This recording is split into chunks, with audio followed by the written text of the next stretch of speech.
Hi friends, ఇలా కూరగాయలు తక్కువ ఉన్నాయని టమాటా చారు చేస్తున్నాను. చూడండి, టమాటాలు కడిగి పెట్టుకున్నా. నాకు ఆ టమాటాలు తక్కువ ఉన్నాయని చింతపండులో నానబెట్టుకుంటున్నా. ఇలా నానబెట్టేసి సరిపోయినంత నీళ్ళు పోసుకోవాలి.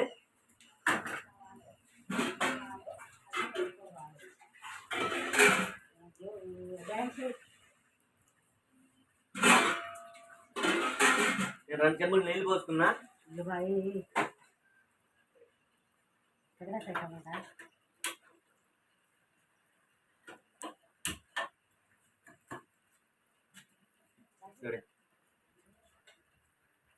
టమాటాలని ఉడకబెట్టుకోవాలి ఫస్ట్. ఉడికినాయో లేదు చూసుకోవాలి ఫ్రెండ్స్. ఇప్పుడు ఉడికినాయి కళకళ ఇలా పిసుకోవాలి. మొత్తం కాలుతాను బాగా. వీడియో లాంగ్ అయిందని మొత్తం దీంట్లో పెట్టలేకపోతున్నాను. నెక్స్ట్ వీడియోలో పెడతా. అప్పుడు దాకా సబ్స్క్రైబ్ చేసుకోండి. నూనె పోసుకోవాలి. తర్వాత ఎల్లిగడ్డలు వేసుకున్నా, చాలా ఎర్రగడ్డలు, తర్వాత ఎండుమిర్చి, నేను కరివేపాకులు వేసుకున్నా. కలుపుకోవాలి. ఉప్పు,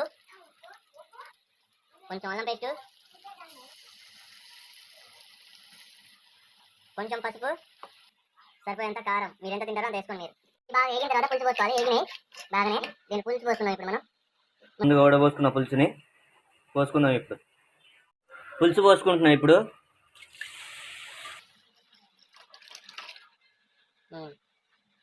ఇది ఉడికితే ఇక పులుసు అయిపోయినట్టే. 15 నిమిషాలు ఉడకబెట్టుకోవాలి. బాగా ఉడికిందో లేదో చూద్దాం. ఇప్పుడు ఉడికింది, బాగా ఉడికింది పులుసు అయితే. దాన్ని ఇప్పుడు టేస్ట్ చూద్దాం. ఆగండి ఫ్రెండ్స్.